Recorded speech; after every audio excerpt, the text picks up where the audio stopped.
Educación, pobreza, salud y delincuencia son los 4 ejes que tiene el proyecto de ley de presupuesto de la Nación para el año 2012 y que el propio ministro de Hacienda, Felipe Larraín, y la directora de presupuestos, Rosana Costa, entregaron el viernes. La iniciativa tiene plazo hasta el 30 de noviembre para ser aprobada por el Congreso. Para debatir sobre este tema nos encontramos con el diputado Joaquín Godoy de Renovación Nacional y Pepe Out del PPD, que agradecemos a la gente que les está acompañando en esta jornada de CNN Chile, especialmente día sábado en la mañana.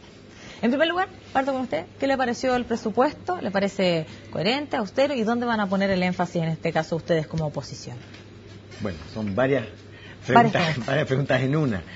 Bueno, estábamos bastante preparados a lo que ocurrió, es decir, un presupuesto que crece razonablemente. Estábamos menos preparados para la grandilocuencia de la presentación. El presidente señaló que era el presupuesto más grande de toda la historia de Chile. Y esa frase vale para todos los presupuestos de los últimos 20 años. Es decir, cada año el presupuesto ha sido el presupuesto más grande de toda la historia de Chile. Dijo que era el presupuesto más grande de la historia en educación.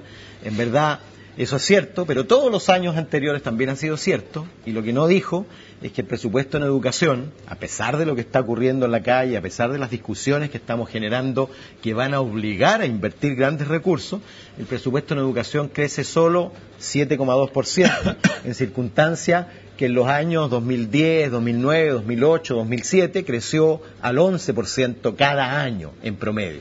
Y el más bajo fue 10%. En educación crece poco. Pero lo que más me preocupa no es que crezca poco, sino que lo que crece, que es ese fondo de 4.000 millones que sería gastado en 4 a 6 años, dicen, es un fondo de ingresos provisorios que va a ser gastado en necesidades permanentes. Y a necesidades permanentes, ingresos permanentes. Joaquín, que es presidente de la comisión, convendrá conmigo que es muy peligroso establecer compromisos de egreso permanente, por ejemplo, un determinado número de becas a determinada cantidad de estudiantes o un determinado aporte basal a las universidades con un ingreso agotable en el tiempo. Lo que hay que siempre, creo yo, correlacionar los egresos con los ingresos. Eso lo sabe cualquier dueño o dueña de cualquier casa de Chile. Preguntémosle entonces al diputado Godoy. Si quieres, Maca, partimos de atrás para adelante, porque entre el año 2006 y el 2009, los gobiernos de la Concertación aumentaron el presupuesto en un 10%, eso son más de 10.000 millones de dólares. No hicieron ninguna reforma tributaria ni buscaron ningún otro camino para financiar estas materias. Y lo que fue más grave, en ese mismo periodo dijeron que iban a dejar un déficit estructural para el país de en torno al 1%, respetando la regla, ¿no es cierto?, fiscal. No la cumplieron, esas cifras no estaban a vista presencia de todos los ciudadanos, lo descubrimos cuando llegamos al gobierno y nos dimos cuenta que habían dejado un déficit de un 3,1%. Entonces, yo veo a Pepe plantearse muy desde el fondo de su corazón diciendo que es tan importante tener claridad respecto de los fondos. Bueno, ellos no lo hicieron, pero yo quiero hacer una diferencia con Pepe. Cuando el presidente, hay dos cosas importantes respecto al tema de educación. La primera, en los últimos 10 años de concertación, nunca la educación superó más del 20% del total del presupuesto. Hoy día ha superado el 25%. O sea, claramente, dentro del presupuesto que nosotros estamos generando para este año 2012, la educación es prioritario. Y eso no lo decimos de la boca para afuera, lo decimos con cifras. Y lo segundo, que yo creo que es súper relevante, es que además de esos recursos, hay 4.000 millones de dólares de un fondo que solamente se va a poder gastar en educación, y esos fondos no están en el aire, esos son fondos que rentan, que tienen intereses, y por lo tanto que van generando una bola, esperamos nosotros, que va a permitir financiar estos cambios. ¿Van a generar lo suficiente para poder hacerlo un fondo permanente? Es lo que en este caso el diputado le preguntaba a usted mismo, para ver si usted convenía en esto, porque el fondo efectivamente debiera acabarse o agotarse entre 4 y 6 años con reformas que debieran ser estructurales en educación. Bueno, la meta nuestra en esta primera etapa es tener financiada la superintendencia para que no sigan habiendo abusos en el tema educacional, financiar y bajar de un 6% el CAE, o sea, el crédito con aval del Estado, a un 2% para que los muchachos cuando entran a estudiar a la universidad no terminen con un crédito casi hipotecario sin tener una casa, y al mismo tiempo el poder financiar un mayor número de becas. Ese tema para nosotros viene financiado, años. Y ese debate, y esto es lo interesante de la ley de presupuesto, va a estar clarificado porque también la gente de la oposición ha planteado que nosotros subejecutamos el presupuesto. O sea, siempre en este camino presupuestario hay cantos de sirena y hay intentos de nublar la luz con que amanecimos en este sábado en la mañana. Pero yo les quiero decir a ustedes francamente que la ejecución presupuestaria ha sido prácticamente la misma que hubo en el gobierno de la presidenta Bachelet, y yo estoy convencido y seguro que todos estos temas los vamos a poder clarificar totalmente en la discusión de presupuesto, que es muy amplia y donde vamos a poder tener un debate muy tranquilo y muy profundo. A mí me divierten dos cosas. Primero, me divierte que Joaquín, presidente de la comisión, se alegre de que la proporción que representa educación dentro del presupuesto global crezca, a pesar de que el presupuesto de educación crece menos. ¿Cuál es el secreto que descubrió el presidente para que el presupuesto de educación sea un mayor porcentaje? Que el resto de los sectores crezca todavía menos. Porque si crece menos educación, para que represente más, tienen que crecer menos los otros sectores. Por lo tanto, diputado, ¿es insuficiente el presupuesto en términos generales desde el punto de vista? No, está insuficientemente consistente, porque el problema es de consistencia. Porque nosotros pensamos que si tú defines ciertos egresos permanentes del Estado, tienes que definir ingresos permanentes del Estado. Y el presidente ha señalado que para complementar las necesidades de la inversión en educación vamos a echar mano a un fondo especial, que como bien dice Joaquín, es finito, es decir, se va a terminar.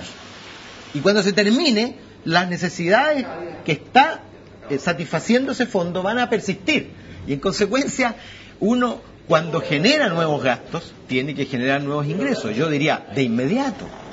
Y espero que esté en el debate y espero que Joaquín y los suyos estén de acuerdo. Hay que mantener, primero, el impuesto de primera categoría en el 20% y no rebajarlo como está propuesto. Yo sé que hay un debate en el gobierno que es bastante intenso, que se extiende también a otros impuestos que han hecho declarar a Joaquín Godoy que el ministro de Economía está pensando más bien en su proyección política que en la estabilidad del gobierno, y es bueno que el gobierno tenga una sola señal en materia tributaria, pero yo esperaría que en el marco de esta discusión el gobierno ponga sobre la mesa ingresos permanentes al generar gastos permanentes. Estamos hablando perdona, Godoy, de estos cuatro... Déjame decir una cosa, no puedo dejar pasar que Joaquín diga que hable del déficit de la balanza fiscal, porque francamente él sabe, al igual que yo y al igual que todos los chilenos, que ese déficit tuvo que ver estrictamente con el plan de contención de una crisis que fue anticíclico, es decir, mayor inversión fiscal para compensar esa situación, y que fue por lo demás aprobado y aplaudido por todos, porque la crisis no impactó en Chile como impactó en otros lugares que no hicieron esto. Y ojo, porque lo que le pasó a unos le puede pasar a otros. Nosotros tenemos disposición a apoyar, por supuesto, un plan de contención de la crisis si es que corriéramos riesgo de ser afectados gravemente. Estamos entrampados en los 4.000 millones porque son los montos finitos en este caso para un plan que debiera ser permanente, y tampoco sabemos cómo se va a resolver el problema de la educación en la mesa de diálogo. Tampoco sabemos cómo se va a varias diferencias importantes. La primera es que la gente que nos está viendo tiene que saber que el presupuesto crece en 3.000 millones de dólares. Este fondo que ha creado el presidente para educación es de 4.000 millones de dólares. Entonces, cuando Pepe intenta decir que la verdad que se está invirtiendo menos en educación que antes, yo tengo una diferencia con él ahí bastante importante. Lo segundo ¿crece menos el presupuesto? ¿Crece menos o no crece menos? Yo he tratado, Pepe, de no interrumpirte, porque para que la gente pueda entender al final las explicaciones que cada uno da. Pero di lo que entonces, dice el otro. Cuando Pepe plantea que este déficit estructural se debe a lo que ocurrió, ¿no es cierto?, en la crisis anterior, la verdad que eso no es así, porque además del déficit se gastaron 12.000 millones de dólares del FES, del fondo que tenemos afuera, reserva en dólares, y la verdad que además de gastarse esos 12.000 millones, y que gran parte de ellos estuvieron centrados en el último año, o sea, en años de campaña, se dejó un déficit de más del 3%. Entonces, que nos vengan a decir ahora a nosotros que ellos siempre financiaron todas las cosas que plantearon, no es así y lo sabemos. A diferencia de ello, nosotros sí hemos querido ser mucho más rigurosos, hemos creado este fondo. Yo tengo una diferencia con Pepe porque cuando uno requiere recursos para financiar cosas, pone los énfasis en esas materias. Y la diferencia entre la concertación y la coalición por el cambio en gran medida es cómo está creciendo Chile y es cómo nosotros hacemos que el país crezca. Y creo que en ese sentido el financiamiento a partir del crecimiento económico es fundamental. Hoy día estamos creciendo muchísimo por sobre, más de 2 veces por sobre lo que crecimos en promedio en épocas de la concertación y por lo tanto ahí hay un flujo de ingresos que es súper relevante y por eso, y yo estoy de acuerdo que hay que revisar la estructura tributaria. El 5% de crecimiento, tú dices en promedio, los 20 años, en promedio lo que creció. Perdóname. Para que la gente sepa, la presidenta Bachelet. Una cosa es no ser interrumpido y otra cosa es permitir que diga cualquier cosa.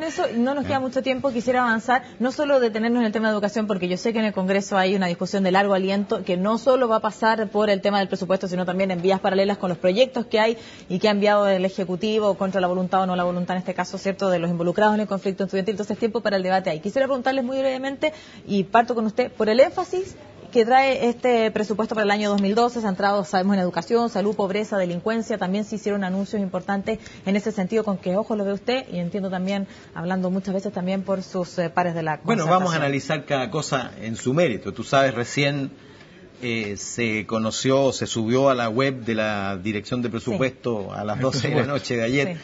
El martes vamos a escuchar al ministro y probablemente el miércoles a la directora de presupuesto y podremos ver el detalle.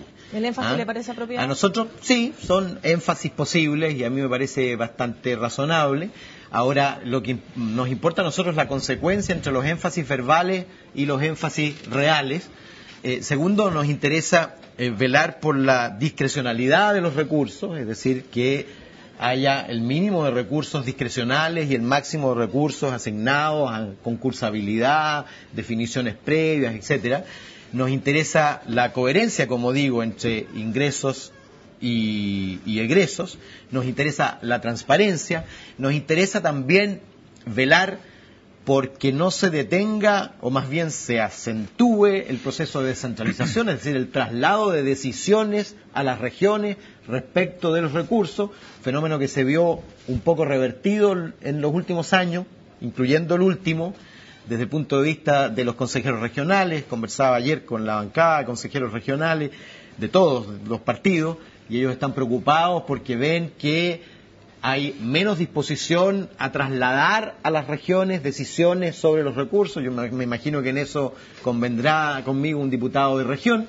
Y es importante poner énfasis. Hay cosas, naturalmente, en las que vamos a trabajar juntos frente al Ejecutivo, y hay cosas en que él, por supuesto, está obligado a defender el Ejecutivo, como lo ha hecho aquí, con el mismo vigor, con algunas distorsiones, porque en verdad... No, con algunas diferencias contigo. Sí, pero yo quiero decirte, pero como nos queda poco tiempo... Déjame decirte una frase. Como nos queda poco tiempo... Te voy a dar el tiempo de replicar. Te va a dar el tiempo de replicar. Joaquín, tú puedes defender a tu gobierno, yo sé que estás obligado a hacerlo.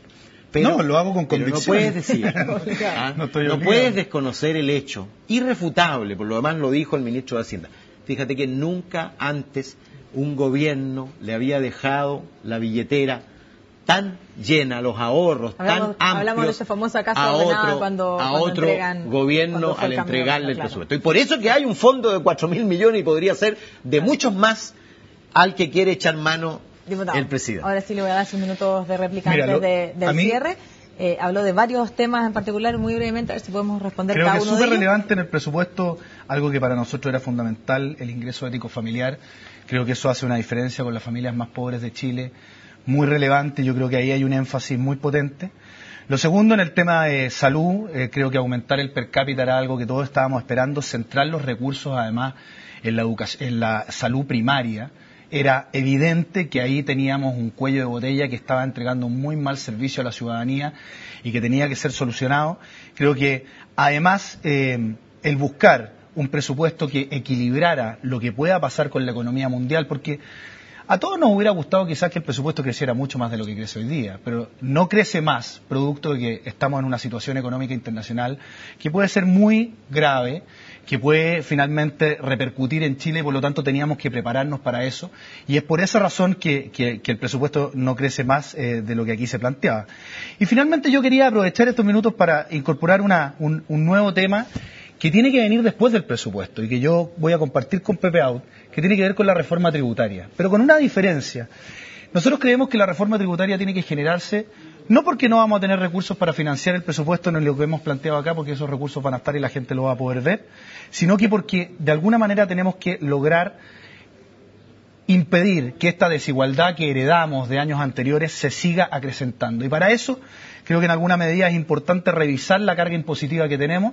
A mí me parece razonable pensar en mantener el impuesto a las empresas o quizás subírselo por sobre el 20%, pero revisar otros impuestos que sí le pegan muy duro a los chilenos, como es, por ejemplo, el IVA, que es un impuesto que todos los chilenos pagan, sobre todo la gente de más escasos recursos y de clase media, alrededor de 2,5 sueldos al año, ¿no es cierto?, producto de que tienen que gastar en IVA. Así que ese debate, que va a ser un debate muy interesante, es un debate que queremos tener, y ahí tenemos que tener grandes acuerdos, y yo espero que la gente de oposición esté dispuesta a eso. Tus palabras, Longueira, se retrotraigan, porque el impuesto específico al combustible está dentro de ese equilibrio, porque fue un impuesto hecho para construir carreteras, y hoy día las carreteras se construyen con recursos privados, y por lo tanto la razón de ser de ese impuesto no existe. Y el 60% de los que paga ese impuesto es gente del quinto quintil, la gente más rica de Chile.